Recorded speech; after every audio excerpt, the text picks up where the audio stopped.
The future is not an extension of the present.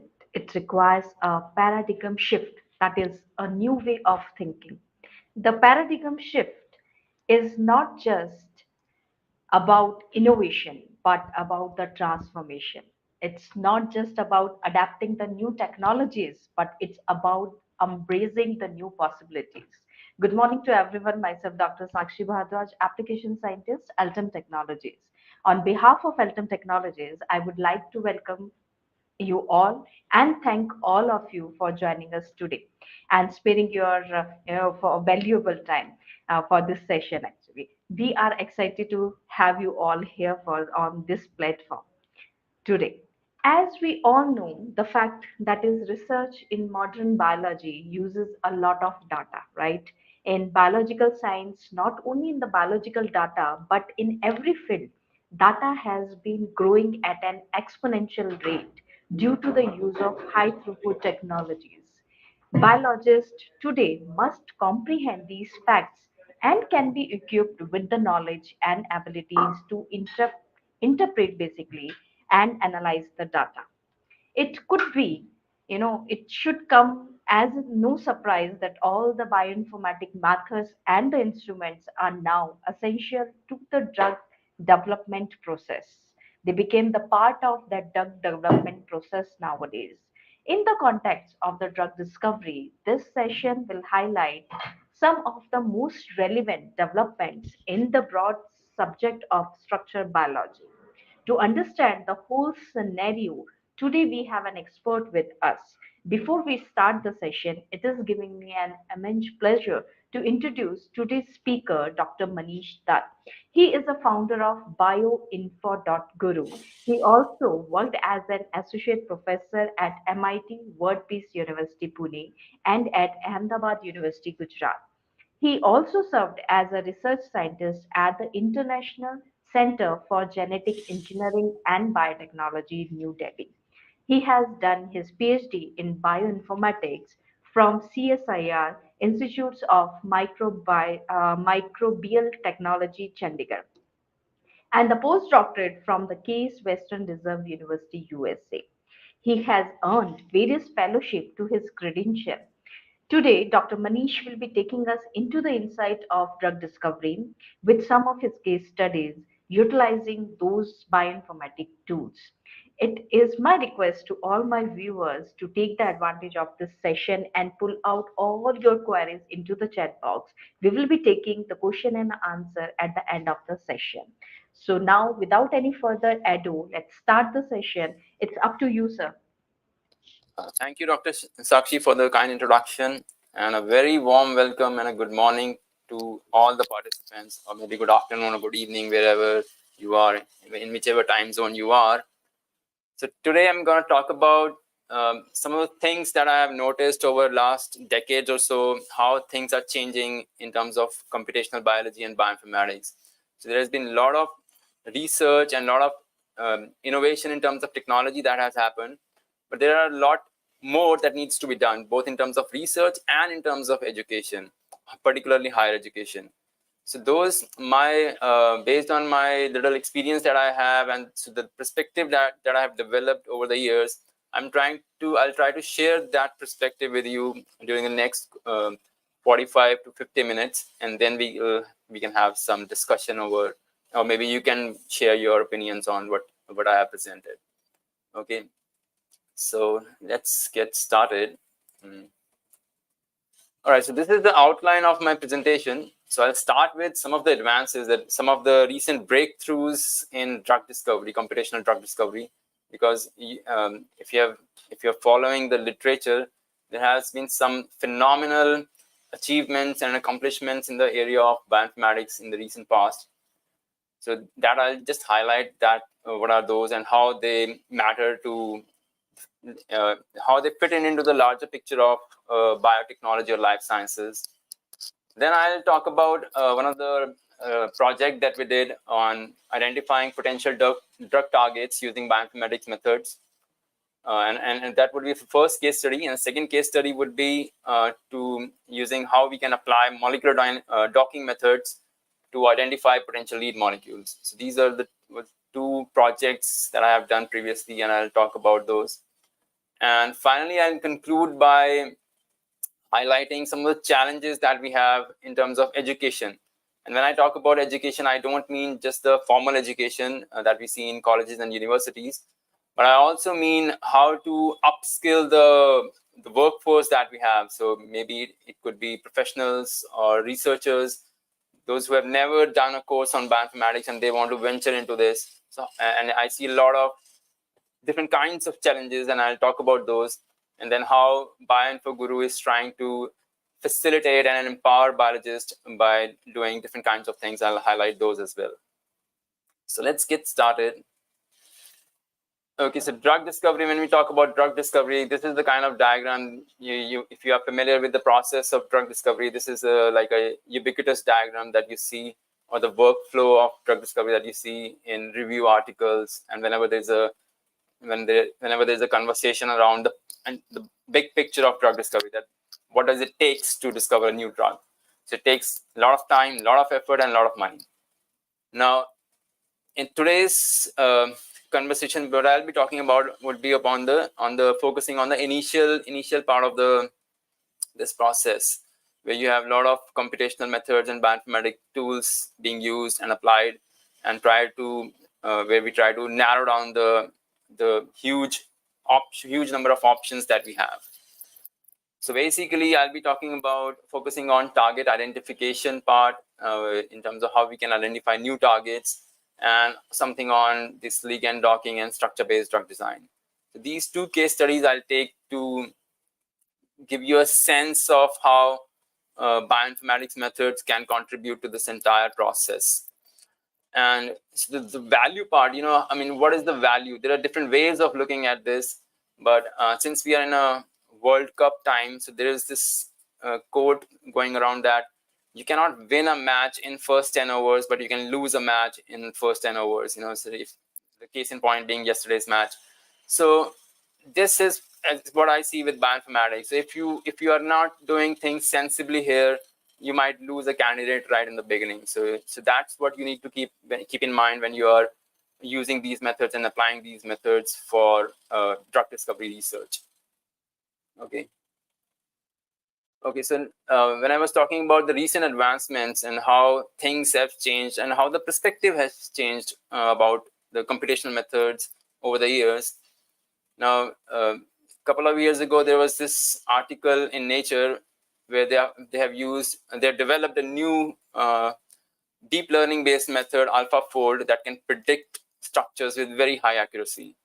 And they have also created a repository or a database that has these structures.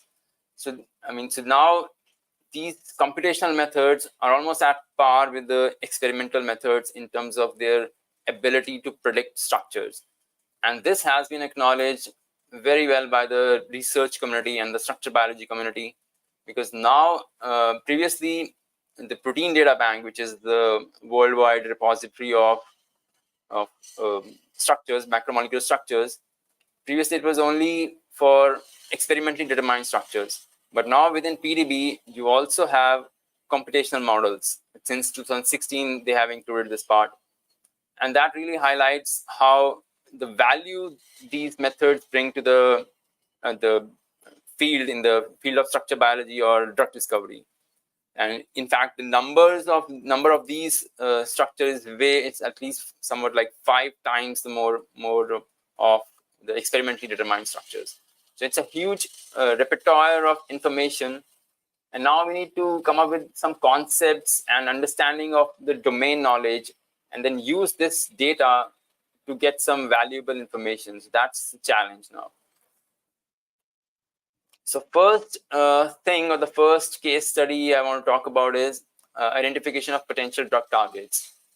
Now, this slide at the very beginning of the drug discovery process, that okay, what do you target? Because you want to develop a drug, but you have to have something against which you want to develop a drug. So we did this study on back in the times when I was at ICGEB New Delhi. That's where we were working on these family of proteins called amino acyl tRNA synthetases, So these are the enzymes that catalyze charging of tRNA with the cognate amino acids. So if you have studied the ribosomal protein synthesis, so each tRNA has amino acid attached to it during the protein synthesis process. So these are the enzymes that catalyze this attachment of amino acid to the tRNA. And so these are, again, very essential enzymes. I mean, they are the one responsible for ribosomal protein synthesis in the cell. So if, I mean, you can, that itself speaks about their importance in the cell, in the living systems. So they catalyze this reaction in two steps. First we have, so they have actually you can say three substrates. One is ATP, second is amino acid, third is tRNA. In the first step, you have ATP and amino acid. They bind to this enzyme and they form an intermediate product, or the activated amino acid, amino acyl intermediate. And then this activated intermediate further transfers the amino acid part to the tRNA. Now, that was their translational function, where they participate in ribosomal protein synthesis. But over the years, we have seen that these enzymes are also playing important non-canonical functions. For example, regulation of gene expression, or some immune-related activities, immune system-related activities, they are also involved in. And in fact, they don't just do the catalysis as individuals, they also form assemblies, what is something known as multi-synthetase complex. So there, a few of these synthetases come together along with some adapter proteins, and they form multi-synthetase complexes. That again do important functions within the cell. Now, when we talk about the structure biology of these enzymes, they have been broadly classified into two classes, class 1, class 2, and that's based on their structural features and the kind of motifs they have. So first, for example, class 1 have conserved motif like HIGH, histidine, isoleucine, glycine, histidine, and KMS. So those are key evolutionary conserved residues that mediate substrate binding.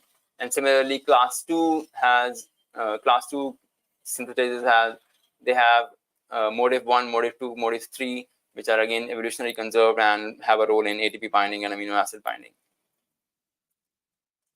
Now, these family of enzymes are now validated drug targets against variety of for developing antimicrobials. For example, in Plasmodium, in case of Plasmodium, they have antimalarials. They are validated drug targets for developing antimalarials. Similarly, for MTB also, people are trying to target these enzymes in Mycobacterium tuberculosis. And fungal also, some of the fungal proteins have been some of the fungal amino acid tRNA synthetases have been successfully used as drug targets, and the drugs are in fact in preclinical trials. So given this overview, so we thought let's try to find out some new, because the organisms that I mentioned, they were validated in these family of enzymes were validated in those organisms. But we thought, okay, let's do some genome mining or genome analysis or bioinformatics analysis and try to see if we can identify some of the amino acid tRNA synthetases as potential drug targets in some other genomes or in some new pathogenic organisms. So we looked at the genomes of 3 different fungi: Aspergillus niger, Candida albicans, and Cryptoformans neoformans. So these 3, for these 3, it has not been, till that time, there was no report that, okay, there are some unique things about amino acid tRNA synthetases from these genomes. So we said, okay, let's look into these genomes and see if we can find something interesting with regards to amino acid tRNA synthetases. So we took the genome sequences for these 3 fungi from these databases, and we also looked at transcriptomics data, which is available from the Broad Institute at MIT, USA. So we took the genome sequences and transcriptome sequences. We primarily did the analysis on genome sequences. Transcriptome we only referred to to validate some of the things that, some of the predictions that we got from the genome analysis. So if we talk about the methodology, okay, so how we went about doing this thing. So we first took the protein sequences of reviewed protein sequences for amino acid tRNA synthetases. There are some trans-editing domains within these synthetases. And then there are amidotransferases, for example, uh, uh, in some like glutamine and glutamate. So if there is a glutamine attached to tRNA, these enzymes can uh, catalyze a reaction of glutamate to glutamine while it is bound to tRNA. So that's where amidotransferases plays a role. And then there are amino acid tRNA synthetases associated proteins such as P43. So these are the adaptive proteins in multi-synthetase complexes, and that again has a great important role in cellular physiology. So we took these sequences, we did a blast search against non-redundant database, and got about 1,000 homologs for all the proteins. And then we generated a multiple sequence alignment and created a hidden Markov model profile. So now the idea here is that, so once we have these sequences, so if you are searching, if you think over this, if we have these sequences, we could have straight away done a blast search against the genomes that we have. But instead of, if we do that, we are making an assumption that the synthetases in those genomes, those 3 fungal genomes, are somewhat similar to this, which might not be the case because we might have some, during the course of evolution, some changes, and we might not be able to pick those hits right from the simple blast search. So that's why we took a set of synthetases from different organisms, and then we created a profile, statistical model, which is a hidden Markov model, which is actually assigns a probability of different amino acids at different positions, and we use that statistical model to further query our fungal databases and search for hits within those databases for these sequences. So once we found some hits, then we did some annotation, such as domain annotations, because there are certain conserved domains within amino acid tRNA synthetases, such as catalytic domain, which is a Crossman fold domain, and then there is a editing domain. So there are different; those are well annotated. So we wanted to see whether we can pick those domains in the sequences that we have identified. So for that, we did the PFAM based search. And then we also did subcellular localization prediction, because um, these synthetases can have 2 different copies. One is cytoplasmic, another is mitochondrial. So the nuclear genome codes for the cytoplasmic copy, and the mitochondrial genome codes for the mitochondrial copy. So we wanted to check what kind of, how many, because but it doesn't mean that there has to be 40 synthetases, because for each amino acid, there will be 1 tRNA synthetase. And so one would think that there are 20 in cytosol, 20 in mitochondria, but that might not be the case. So some of the synthetases can have dual localization as well. So we want to check the localization for these proteins.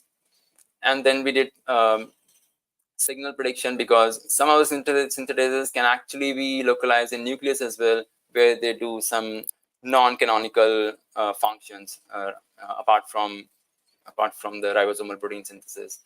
And then we did some modeling to further validate some of the new domains that we have identified. Because when we were doing this, we were only looking for synthetases, but when we got the results, we saw that there are some unique domains within those synthetases, attached to those synthetases. So that was a really interesting finding from this.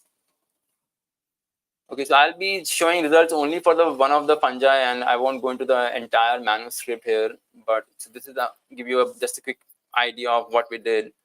So we did the subcellular localization for fungals. This diagram is for us for all the 3 ARSs, and how many we identified per genome. And then we also did some the subcellular localization prediction, and in different fungi, we could see that there are some in cytoplasm, some in mitochondria, and a few in nucleus as well. and then the domain analysis. So this is where the things get interesting, because so of course there were some standard things that we were expecting. So these, like, this is the Lucille catalytic domain, anticodon binding domain. So these were some of the classical domain architecture that we see in synthetases. But things like BRICS domain, this is a different domain and has is not directly involved in um, protein synthesis, ribosomal protein synthesis, and we don't see this domain in other organisms attached to amino acid tRNA synthetases. And then there were some these kind of DUF domains, domain of unknown functions. So those again got us curious that why do these fungal proteins have these kind of appendages, and because they don't appear in other organisms. So that what's got us curious. And so there were, in different fungi there were different things, but the most fascinating thing was, again, I'm skipping a lot of things here. So this was one of the really interesting thing that we found in C. neoformans. So this is the tyrosyl tRNA synthetase, and a catalytic domain attached to it on the C terminal was the SICAR domain. This domain is involved in de novo purine biosynthesis. So this is the reaction that it catalyzed. And when we looked at the structure of SICAR synthetase from another fungi, Cerevisiae, we found that this is the architecture, and so we modeled that this particular domain, SICAR domain, based on this SICAR synthetase. So this is the model that we got, and in the crystal structure for SICAR synthetase from Cerevisiae, there were two ADP molecules bound. So this again, so we wanted to check further to check whether we have how the pockets look like in our predicted this domain, SICAR domain.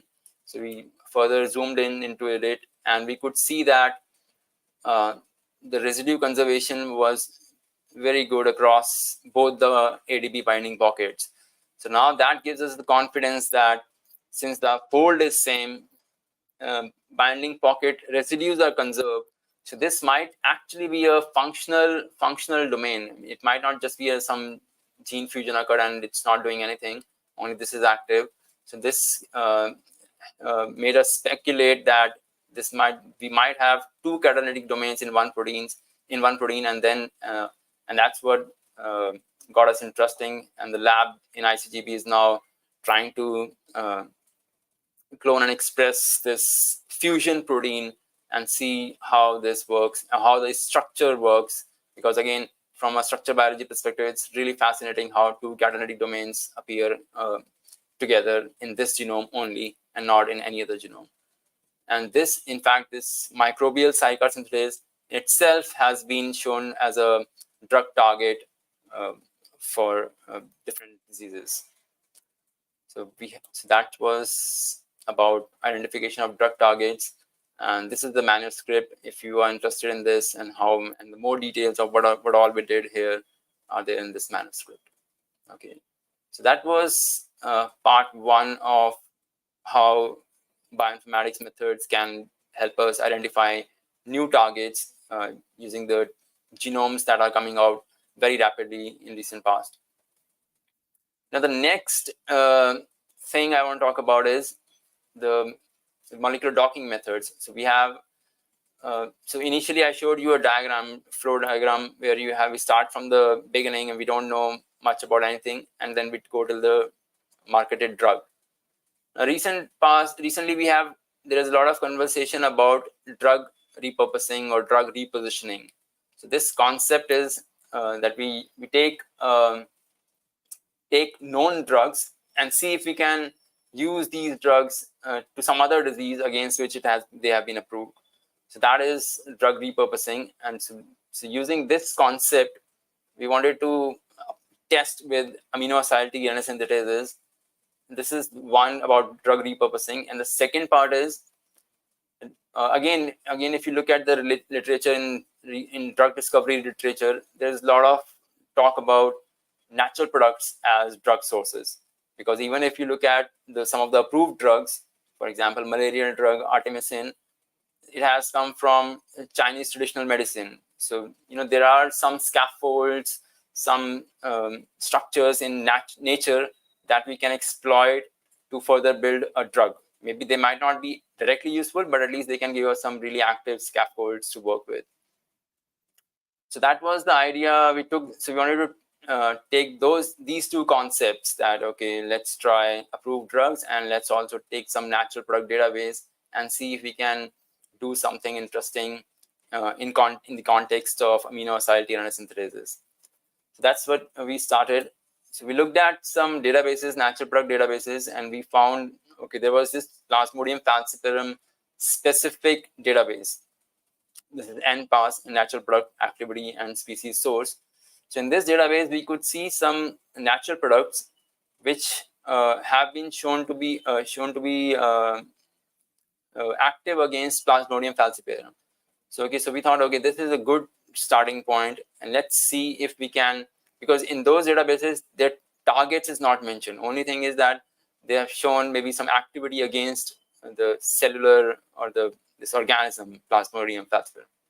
So we took both these databases, FDA approved drugs and these natural products, and we took 3 pairs of synthetases. This is KRS is lysyl tRNA synthetases, PRS prolyl proline tRNA synthetases, and YRS is tyrosyl tRNA synthetase. So we took these 3 from Plasmodium, and we also took 3 from humans. So the idea was that we'll take the 2 data sets, we'll dock into the Plasmodium synthetases and the human homologs, and try to see if we can find something which is specific for the Plasmodium protein and not showing good score in terms of with the human counterpart. So some of them were bound to substrates or inhibitors or approved some drugs. So we took those as well. We took those as the pockets and identified the pockets and build a grid around those active sites. And so these grids were the target or for the docking, or the input for the docking, and the molecules were that I just talked about, the FDA approved drugs and natural product databases. So when we did this, okay, again I'll be showing this one of the panels from the thing. So this is for, I think this is for lysyl tRNA synthetase. So the scoring part, okay, so this one is a zoomed image of this one. So I'll explain over here what is this, what it says.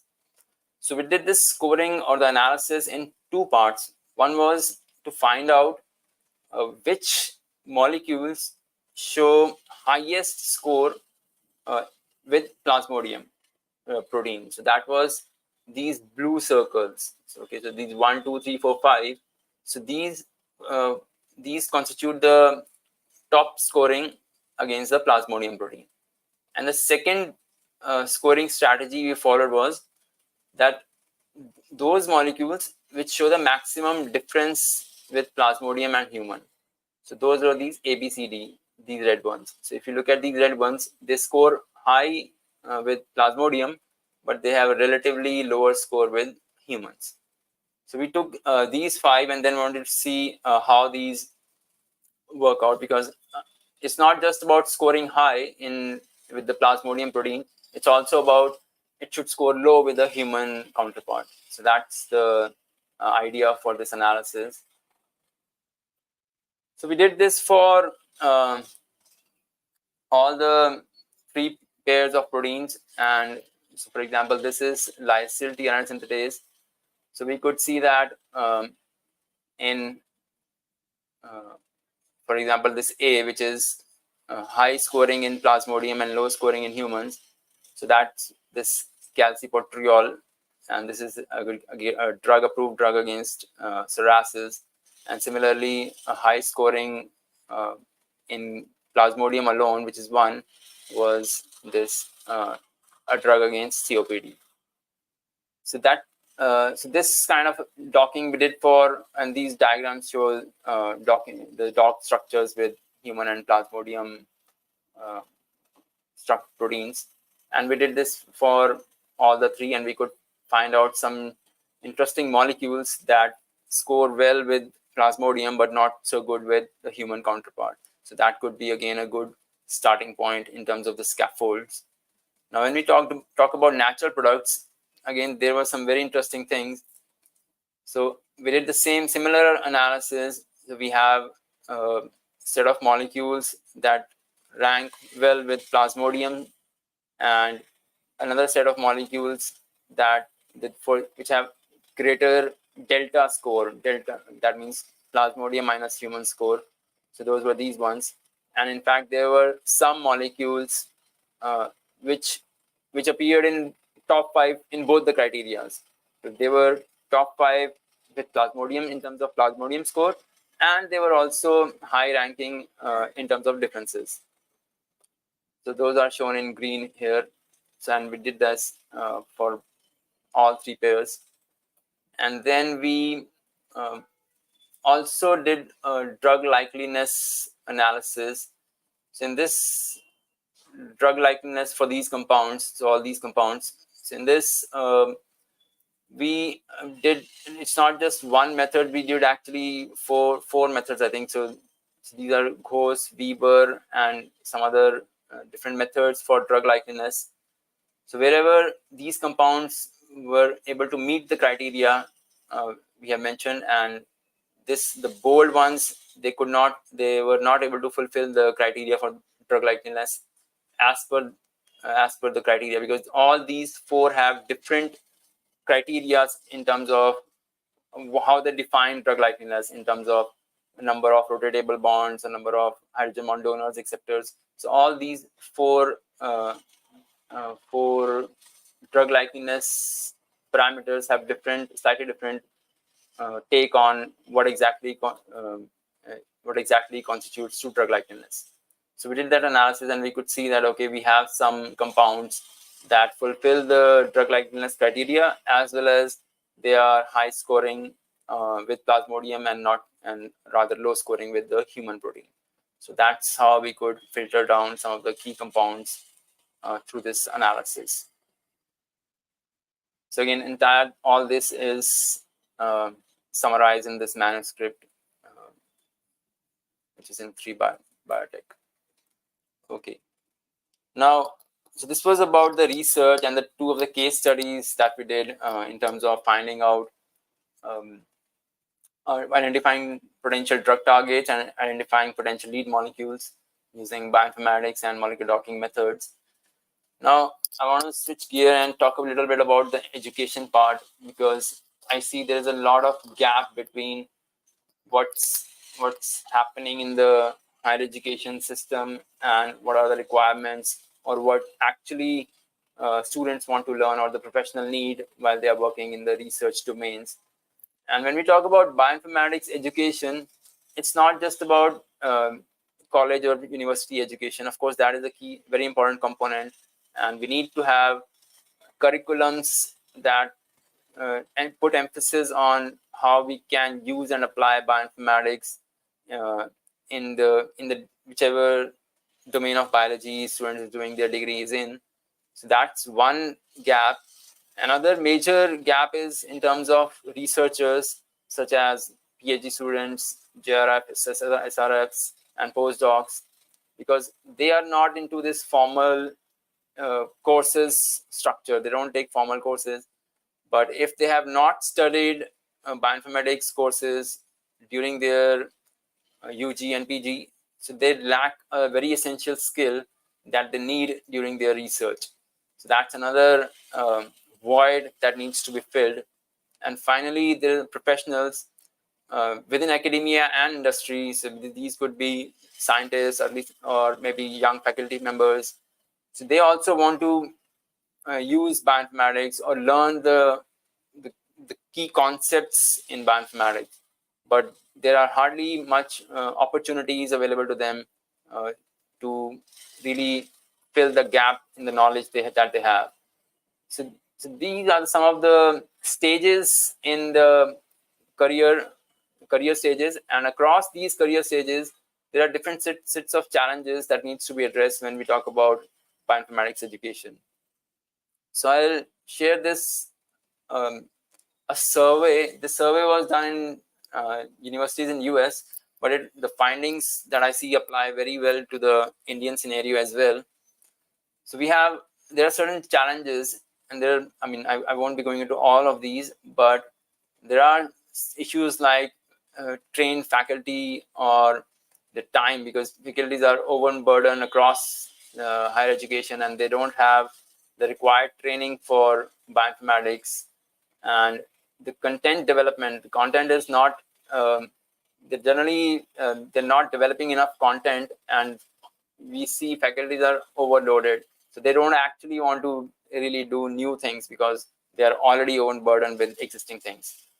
Those are some of the faculty issues. And in terms of students, because of this itself, these things manifest is like they don't have interest in bioinformatics, primarily because they don't understand the value of bioinformatics. So that is a big challenge here. And also many lack basic computing knowledge. So when they are working on they don't know basics of programming or basics of computing, so they again feel disconnected with bioinformatics, because if you really want to do bioinformatics, you have to have some kind of uh, strong computing skills as well. And lack of background skill knowledge, again they lack the ability to connect things. They don't have enough information that how we can, if we learn something in bioinformatics, how we can apply. And then there are a lot many bigger issues like curriculum structure, and how do you design curriculum such that bioinformatics is an integral part of this, and how we can update the curriculum, because bioinformatics is one thing, one field which is changing very rapidly, but the curriculum, the process at universities at which the curriculum updates is rather slow. So there is again a disconnect. And then there are facilities, resources, infrastructure, all those issues comes into thing. So this was about the formal education, and this applies primarily to the UG PG students. Now, again, this highlights the challenges that we have in terms of higher education. Now, so this again, this is another manuscript in PLOS 1, which talks about the core competencies. So they only talk about in undergrad program, but these core competencies I think apply across spectrum, not just for students but also for researchers and professionals. Now these competencies can be broadly classified into two things. Uh, one is to know that, okay, what is something, what is bioinformatics, or what is alignment, or what is phylogenetic tree, or what is phylogenetic analysis, and how it is done, we can use it, or how we can apply it. So that is one part, is knowing skills. You know something about bioinformatics. And the second part is doing something, where you do things. So when we talk about these, so for example, the role of bioinformatics or how it can be applied and the underlying concepts. So by the way, when they did this survey, they asked participants to rank these from 1 to 5. That means 1 is that it is not required, and 5 means it is extremely important. So for undergrad, it was that, okay, understanding the role, that what role bioinformatics can play in the larger picture of biology in different domains. So it was almost unanimous that yes, these students need to learn these, have an understanding of these things. And there are across for different things. You need to have like access means which databases are involved, but all. And then tools means what are tools, like for example genome analysis, there is Galaxy and all that. And proteomics resources like protein structure databases, protein sequence databases, proteomics tools, for example structure visualization tools and all that. So across these, so, the idea was that know-how is very important. We need to have a know-how at least in terms of what bioinformatics involves. Again, it varies from whether you are in the genome part of genome-related bioinformatics or proteomics-related bioinformatics, but there must be some knowledge base. You have to have some knowledge in terms of what it is and how it can be used. That much knowledge is quite essential across the thing. And in terms of doing part, so wherever there is tool, so tools represent some software that we need to use and something like that. And these again pathways, how to study pathways. And scripting is for coding, that okay, do bioinformaticians need to code. So actually this was for life sciences, so that's why there is that some of them were opinion that okay, they don't need to code, because some of them ranked it as one. But if you are into life sciences, you might be okay without knowing coding. But if you are into bioinformatics, you're doing research in bioinformatics, then the coding part is not, I don't think that's an optional, you have to learn coding. And similarly, you need to have some understanding of different softwares and compute environments. So again, compute environments applies only if you're in bioinformatics. If you are in biotech or biochemistry, microbiology kind of, then you might not need. But bioinformaticians have to learn different compute environments and the different concepts in high performance computing. So with this background and this perspective that I have developed over a decade or so, so I could see that there is a problem, and that's where bioinfo.guru comes in. So this is a platform where the idea is to enable biologists and help them apply different computational methods in their research. And this platform would have currently has three verticals, three ways in which you can engage and learn from this platform. So the first is online learning. So there are courses which are learn at your own pace courses. You can just enroll these courses and you can learn from this. And this is very similar to what you have in other online learning platforms like Coursera or edX. So just like that, there are courses you can learn at your own pace courses. And then there are tutorials as well, short tutorials in terms of blogs that are also available to the so if somebody wants to learn those some specific technique related to different aspects of biology and bioinformatics. And the second vertical is the workshops. From time to time, we conduct different workshops. For example, this month, just last week, we concluded a month-long workshop on data science for biologists. So that's a workshop where we try to engage different researchers across different career stages. It's not that only students can apply. So we had participants which were faculty members, senior level faculty members who wanted to learn and apply, let's say Python, and learn Python and apply machine learning methods in their research. And they basically want to get an idea, okay, how we can use this, what is the core concept and how we can use this. So that's the kind of thing, that's the kind of mindset with which these workshops and courses are designed, that you not only get the know-how, but you also, both in terms of the concepts and in terms of doing things. So that's the design principle that we follow when we are creating new courses or conducting new workshops.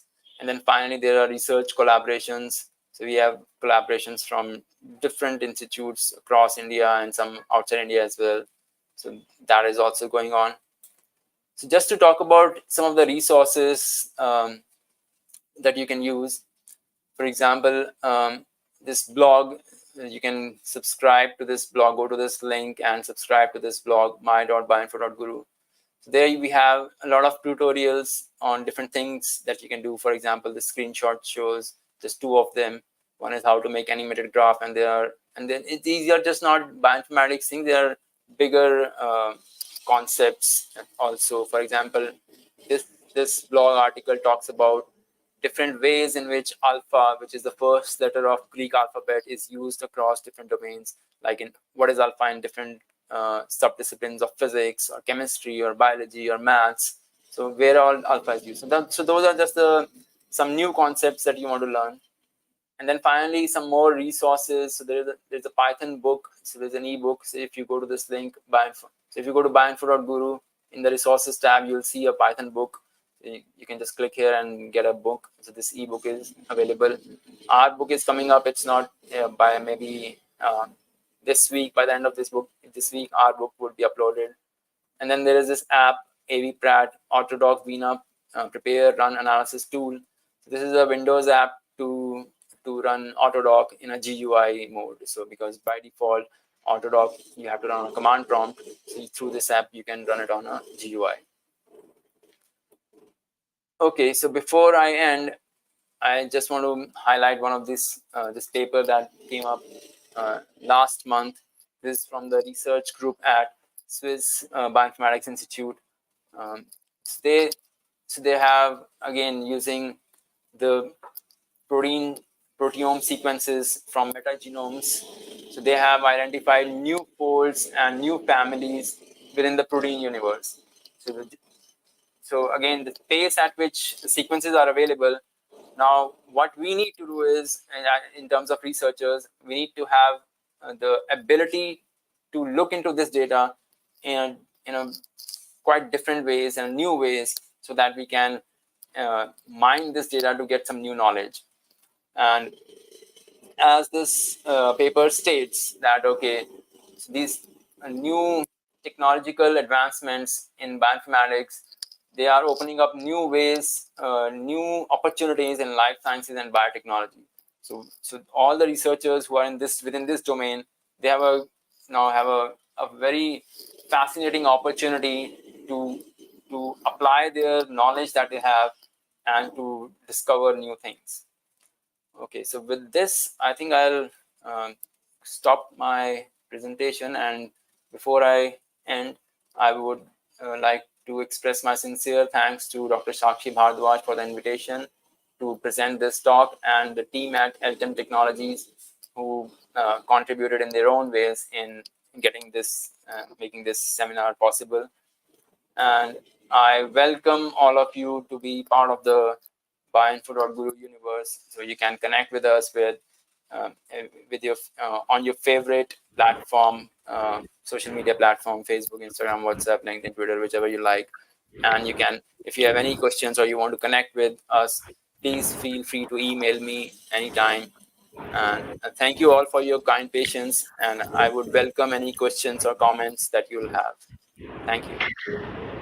Thank you so much, sir. It was very valuable session. I'm sure my audience learned a lot from your talk as you explained well the methodology of drug discovery with these bioinformatic tools actually. So let's take some questions. We have some Yes. questions with us. Uh, so first question is, do publication accept alpha-fold prediction structures? I mean, see, those AlphaFold is also a database now. So if you are, I mean, your structure should not be just you submit a sequence in the AlphaFold server, you get a structure, and you say, okay, I have a publication. I don't think that would work, but you need to have something extra. That what is the question that you want to answer? So they're using these tools. So again, bioinformatics today is highly accessible. There are a lot of resources, a lot of tools that you can use. But the question that you need to keep in mind is, what is the question that you want to answer? Just getting a structure and saying, okay, this is the structure I got, I don't think that would be enough for a publication.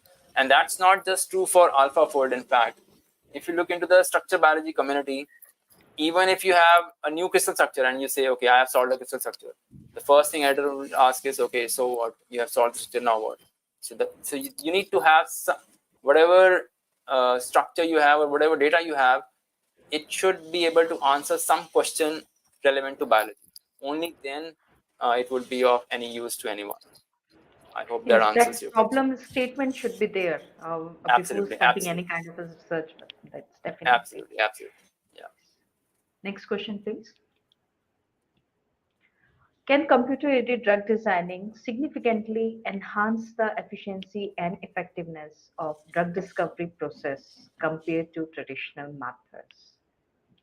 Yeah, I think there should not be any doubt on this. It is very clear that computational tools and methods play a significant role in different aspects of drug discovery and in terms of broader picture of healthcare now. There are, for example, HIV protease is a classical example. So all the drugs that have been developed against HIV protease, they have some way or the other, they have used bioinformatics methods or modeling methods. And in fact, even if you talk about this COVID, the drugs, or not just drugs, the vaccine part even. So when once we had the genome, The rest of the things we could do very quickly because there was already a lot of prediction methods and a lot of knowledge of how to get the, for example, when we talk about vaccines, which epitopes. So there were already methods that can predict epitopes given a genome sequence or functional annotations of genomes. So those tools played a huge role in getting things done quickly. They talk about we did in at a unprecedented pace, and that unprecedented pace was only because there was a lot of things already done in terms of analysis of genomes and protein sequences, in terms of vaccines and all, computational vaccinology, if you talk about. So all that prior knowledge was the catalyst that helped us do things at an unprecedented pace. So yes, your question, answer to your question is yes. Need more information on the molecular modeling of complex systems, prediction of druggable pockets, and the binding sites. Yes, that is the more, everyone is asking about how to predict the druggable pockets, how we can predict Correct, those pockets and the binding sites. Yes. correct. So that's where I think the knowledge of structure biology comes in. It's not just about which protein you use or which tool you use, which database you use. It's not just about the databases and softwares. Bioinformatics, the main thing is the domain knowledge. So whichever protein you are working on or whichever target you're working on, you have to have a strong understanding of the biology of that molecule. For example, when you talk about synthetases, we need to have an understanding of what are the catalytic mechanisms, how it binds ATP, how it binds amino acid, and what are the residues that are involved in those interactions. So when we are trying to target those molecules, we try to make sure that we engage the residues that are catalytically important. So because if you have a molecule that binds to it, gives good score, but not able to engage the key residues, then it's not of that much use as compared to the one that does these things. So again, yes, that's a challenge in terms of new proteins. Challenge when you don't have a lot of biochemical, biophysical data for your protein, then these things become difficult. But yeah, having a domain knowledge is at the center of any bioinformatics project. Yeah, adding to Sir, we have three protocols in the Biodiscovery Studio. I must say, Mm-hmm. because to select the binding site or to identify the binding site itself is a big challenge when you have a Absolutely, macromolecule with you. How to absolutely, what to do with the macromolecule, right? Where absolutely, a absolutely. drug candidate will go and bind to that particular target site. Even not about the binding site, we are getting information about the catalytic site as well while utilizing those protocols, which in the Biodiscovery Studio we are utilizing different algorithms. Where one of Okay, the algorithms for the binding site is we are utilizing flood filling algorithms to okay, identify those binding sites in the Biodiscovery Studio correct. actually. So Yeah, yes, absolutely. yes, Yeah, because again, apart from the substrate binding side and the well-defined binding side, there could be some allosteric sites that you can correct. target. Yes, So those kind of things yes. are becomes these kind of protocols or these kind of algorithms are very useful in those kind of Yes, cases. because every candidate will go and bind to somewhere, but Yes, exactly yes, how it is binding exactly yes. those candidates or the active molecules in terms of amino acids, basically the residues, whether it is going and binding to the significant one or not, that is more important when we are Absolutely, looking absolutely. into the interactions. Yes, correct. Yes, yes. So next one is certainly the current perspective of the bioinformatics nationwide needs to be revised. Yes, definitely. Yes. Informative session. Yeah, Thank you, couldn't sir. agree more with that. Yes, that was a. I agree with that. Yes, Yeah, yes, definitely. Thank you. Yes. yeah. Okay. How modeling structure different from the AlphaFold? Okay, so when we talk about traditional modeling methods like homology modeling, so we model the structure based on homology. So we need to have some structure for which the sequence is similar to our sequence. So that's homology derived model. AlphaFold is a deep learning method. They don't really evaluate homology before predicting a structure. They have trained their model with structures. They have structures and their sequences. So the deep learning method trains, if this is the sequence, what will be the structure? And based on that model, the deep learning model, when you feed in a new sequence, it generates a new model. And so this is de novo modeling. I mean, it's not homology derived model. So that's the big difference between AlphaFold and homology modeling or fold recognition. Correct. Yes. Do we have any other questions? Okay. Thank you, Jerry. It was for your comment.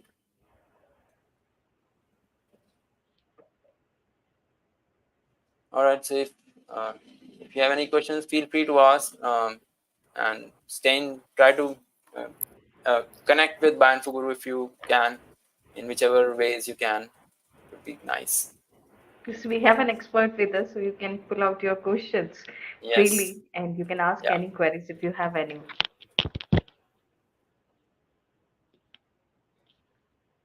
And going back to the comment on nationwide perspective, is there a question? Sorry. No, I was just saying I'll just go to this comment that was made that bioinformatics nationwide needs to be revised. Perspective of bioinformatics, yes, uh, because again, see, one of the strange things that I see in most of the labs and universities, that they are considered as two different things: wet lab and dry lab.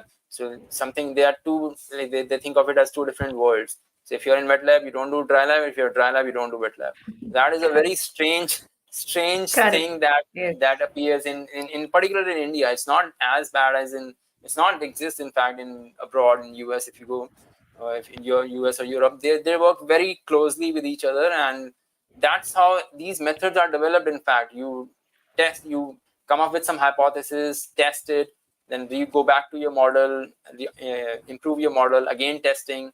So those, they work very closely, but somehow I see that there's a disconnect between how things are done, or how again the perspective part, how people looks at bioinformatics in this part of the world. Yeah. Yeah, that's true. So I think we have end up with all the questions. Okay. Okay. So thank you once again, sir, for answering all these questions and for the great presentations as well. So it was a pleasure to have you with us. So thank you once again. Thank you all. We appreciate you being with us for the today's session. Actually, thank Yeah. you. Thank you for having me. Goodbye. Take care. Thank you. Bye. Sir.